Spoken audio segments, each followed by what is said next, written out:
ಇನ್ನು ಪ್ರಜ್ವಲ್ ರೇವಣ್ಣ ವಿರುದ್ಧದ ಲೈಂಗಿಕ ದೌರ್ಜನ್ಯ ಪ್ರಕರಣಕ್ಕೆ ಸಂಬಂಧಪಟ್ಟ ಹಾಗೆ ಮೂರನೇ ನಿರೀಕ್ಷಣಾ ಜಾಮೀನು ಅರ್ಜಿ ಕೂಡ ವಜಾ ಆಗಿದೆ.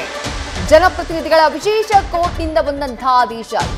ನ್ಯಾಯಮೂರ್ತಿ ಸಂತೋಷ್ ಗಜಾನನ್ ಭಟ್ ಮೂರನೇ ನಿರೀಕ್ಷಣಾ ಜಾಮೀನು ಅರ್ಜಿಯನ್ನ ವಜಾ ಮಾಡಿದ್ದಾರೆ. ಈ ಹಿಂದೆ 3 ಅರ್ಜಿಯನ್ನ ಸೆಷನ್ಸ್ ಕೋರ್ಟ್ ವಜಾ ಮಾಡಿತ್ತು.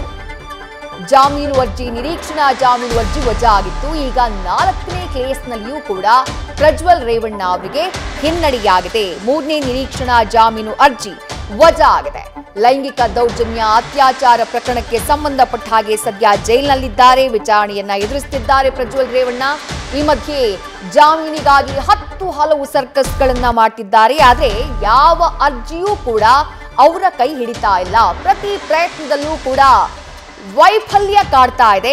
ಈಗಲೂ ಕೂಡ ಮತ್ತೊಂದು ಅರ್ಜಿ, 3ನೇ ನಿರೀಕ್ಷಣಾ ಜಾಮೀನು ಅರ್ಜಿ ಜನಪ್ರತಿನಿಧಿಗಳ ವಿಶೇಷ ಕೋರ್ಟ್ನಿಂದ ವಜಾ ಆಗಿದೆ.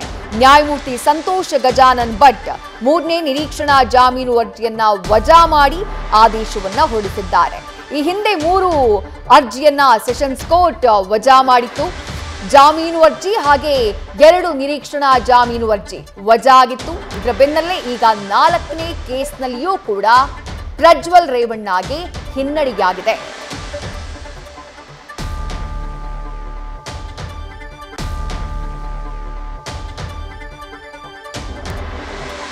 ಪ್ರಜ್ವಲ್ ರೇವಣ್ಣ ಅರೆಸ್ಟ್ ಆಗಿದ್ದು ಕಳೆದ ಮೇ 30ನೇ ತಾರೀಕು. ಒಟ್ಟು 4 ಕೇಸ್ಗಳು ಅವರ ವಿರುದ್ಧ ಇವೆ. ಲೈಂಗಿಕ ದೌರ್ಜನ್ಯ ಹಾಗೆ ಅತ್ಯಾಚಾರಕ್ಕೆ ಸಂಬಂಧಪಟ್ಟಂತಹ ಬಹಳ ಗಂಭೀರವಾದಂತಹ ಆರೋಪವನ್ನ ಮಾಜಿ ಸಂಸದ ಪ್ರಜ್ವಲ್ ರೇವಣ್ಣ ಫೇಸ್ ಮಾಡ್ತಿದ್ದಾರೆ.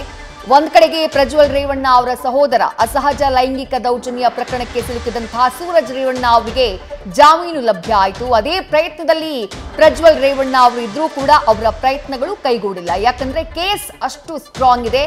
ಅವರ ವಿರುದ್ಧ ಇರುವಂತಹ ಆರೋಪಗಳು ಅಷ್ಟು ಗಂಭೀರವಾಗಿದ್ದಾವೆ. 2 ನಿರೀಕ್ಷಣಾ ಜಾಮೀನು ಹಾಗೆ 1 ಜಾಮೀನು ಅರ್ಜಿ ಆಲ್ರೆಡಿ ರಿಜೆಕ್ಟ್ ಆಗಿತ್ತು. ಈಗ ಮತ್ತೊಂದು ನಿರೀಕ್ಷಣಾ ಜಾಮೀನು ಅರ್ಜಿ ಕೂಡ ವಜಾ ಆಗಿದೆ. ನ್ಯೂಸ್ ಫಸ್ಟ್ ನಿರ್ಭೀತಿಯಿಂದ ನಿಮ್ಮ ಪರವಾಗಿ.